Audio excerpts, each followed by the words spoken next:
What is up, guys? Welcome back to yet another anime you may have missed. 5 more anime titles that are off the beaten path. Yes, over my many thousands of anime that I have watched, there's a lot of titles that unfortunately don't get enough attention. They're on the lower list of memberships on certain anime list sites and all that kind of stuff. I love deep diving into stuff and kind of bringing them to the surface, showing people that there's more than just those shows that get like 1 million views. In this edition, we have an assortment of anime from idol shows to comedies to psychological action shows, pretty much something for everybody. So this is an exciting one, I think. As per usual, I always love hearing from you guys, so please go in the comments down below and let me know what are some titles that you think most people didn't watch and you think they deserve more attention. So with that said, let's jump into this edition of Anime You May Have Missed. For our first title that we're gonna go over is 22/7. Yes, a very dumb name, but there's significance behind it. Like many idol groups, this is sort of a anime project to essentially bring advertisement to a real idol group that sells stage performance and stuff like that, but that doesn't really deter me too much because I'm kind of used to that. And I will admit that there's a lot of idol shows that I watch, and some of them don't really hold up to what I'm kind of expecting from it. At its core, what I usually want from an idol show is characters, and I have to admit, 22/7, although it has a very weird premise to it, sold me on the characters. It opens with this Miu girl who has a lot of problems being social, and she's having a lot of problems holding a job because of it. Until one day she receives a letter, and this letter invites her to become a part of this idol group. And so she reluctantly goes there. She's met with a bunch of other girls. They all receive the same letter, and they're brought to this one building and into this room where there's this big wall. And this wall every now and then spits out a card. And this guy will go over and he'll read the card, and whatever the card says, whatever this wall prints out, it has to be done. Like, the wall is absolute. So it told them to get all these girls together and bring them. They're going to be this idol group. And so Miu is like, I can't be an idol, and she just walks out. Well, the wall is absolute, so if she's not part of the group, it won't be successful. So they have to go get her and everything. It's just kind of one of those elements where it's an idol show, but it's got this weird twist that there's this weird wall that tells them everything they need to do. It never says they're going to be successful, just that they have to do these things. And everything this wall says is absolute. So that was kind of the goofy little twist to it. But like I said, at the core is these characters. I absolutely loved every single one of these characters. Yes, some of them can kind of fall into the tropes of like, oh, that's the girl that takes care of her siblings. That's that big sister girl. Oh, this one's got these issues. Oh, this is this type of character. But I think how they presented each one of these stories had massive amount of impacts. There's so many great scenes that I can point to that just really hit me right in the heart. Like, especially one moment where one of the girls goes to Miu, and Miu assumes they're coming to essentially drag them back to the group. But no, they're just wanting to know if she's okay.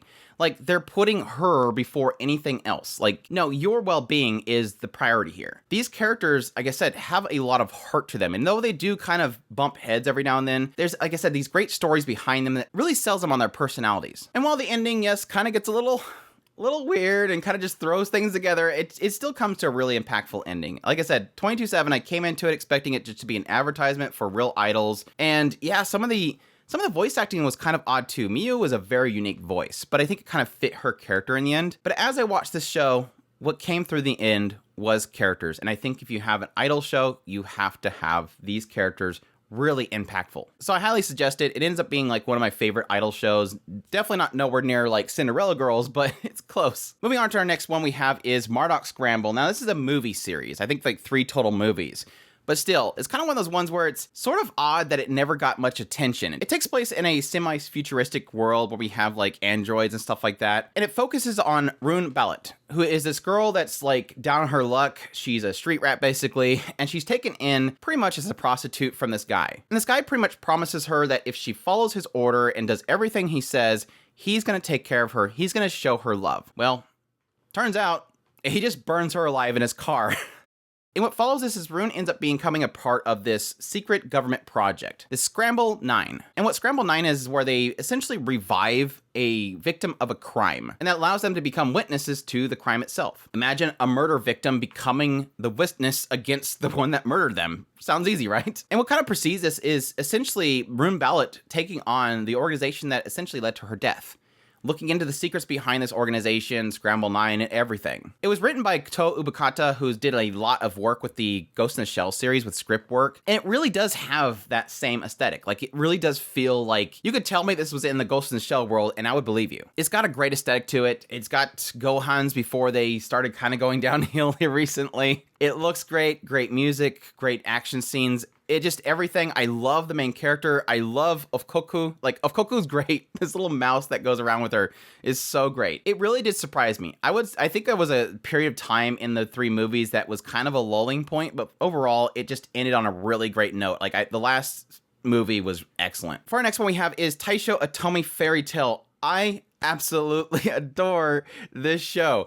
It was so absolutely fantastic, and yeah, kind of timely to Valentine's Day right now. This is a show that is sort of a special type of show. It's a period piece drama with the aspect of a great blossoming romance, and a romance that I really felt like it starts off shaky, but for a reason, and eventually it kind of blossoms into something really special. It follows the son of the Shima family, and at some point he's involved in a car accident with his mother, and his mother passes away. And it leaves him pretty much crippled, unable to use his entire arm, and is being seen as sort of a stain of this family.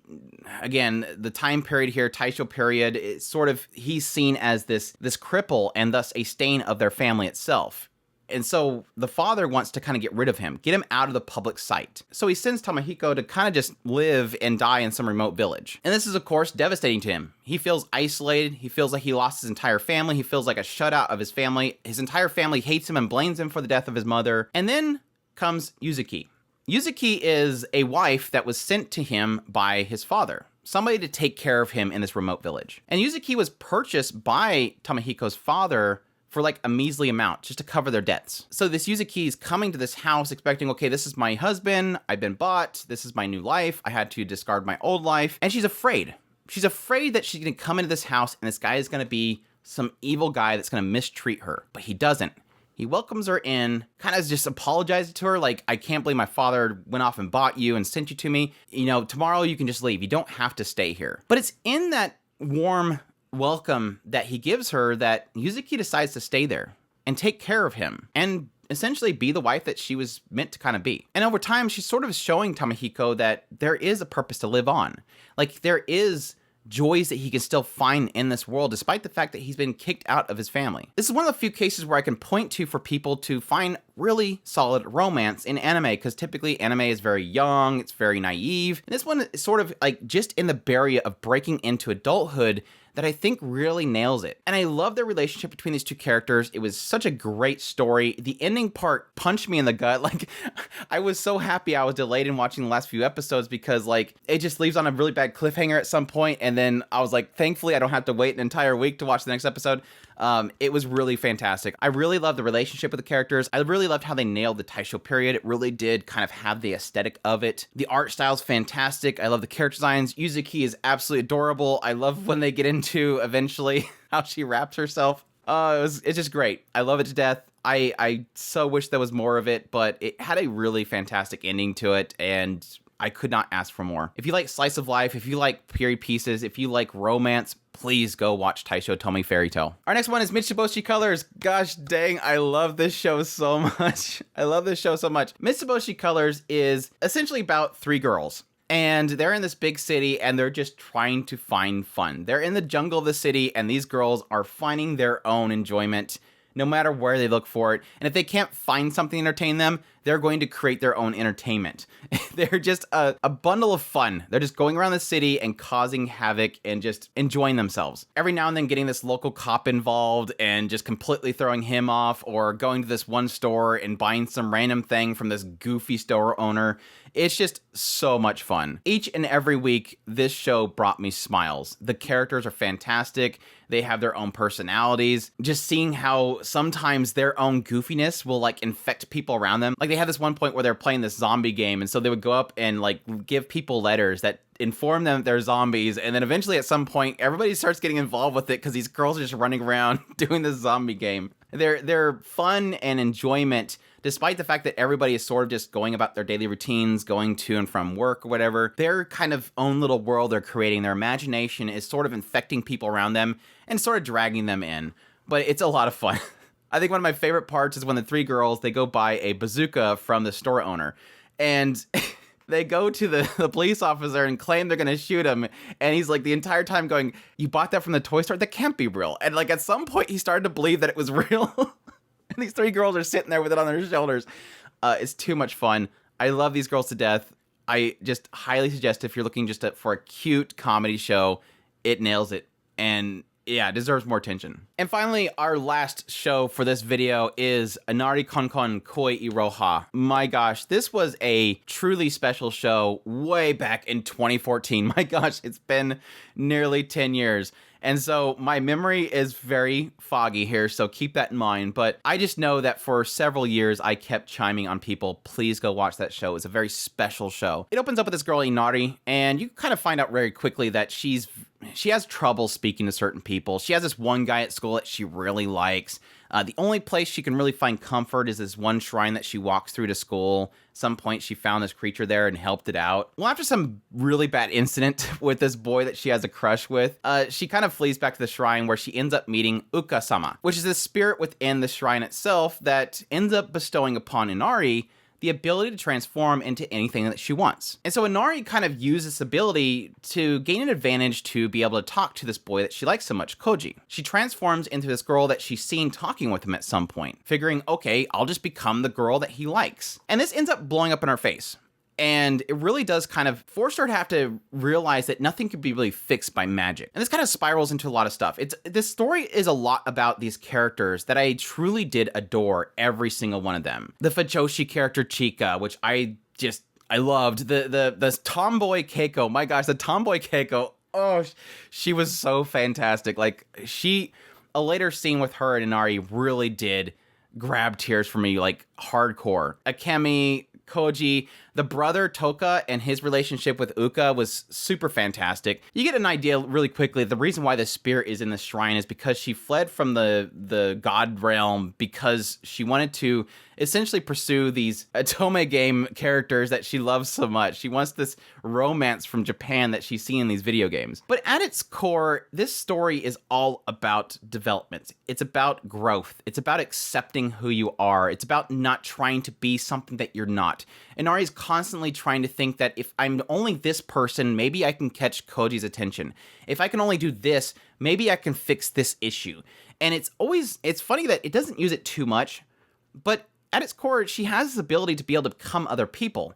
And every time she does it, it sort of blows up in her face. Like, she doesn't realize that she just needs to address it herself and face things herself. It is sort of like a slice of life about these characters and their natural growth, but at its core, it has this supernatural element that sort of throws wrenches into situations that don't necessarily need to be there. But it sort of gives it a nice little twist to keep it entertaining while at the same time breaking your heart. And then later on, it comes to this point where they start having interest in Inari and wanting to bring her into the realm of the gods. And that whole segment, again, just broke my heart. Like, my gosh, this show, I think there's like 3 or 4 points in the show that really did start to really grab tears out of me, which is very surprising because it's only 10 episodes. And I would love to have more. I think it was a solid conclusion to it, but it's just fantastic. I highly recommend everybody checking it out. It was enough that I went out and I got the Blu-ray, and I just adore it. And it visually looks fantastic. It has a great style to it.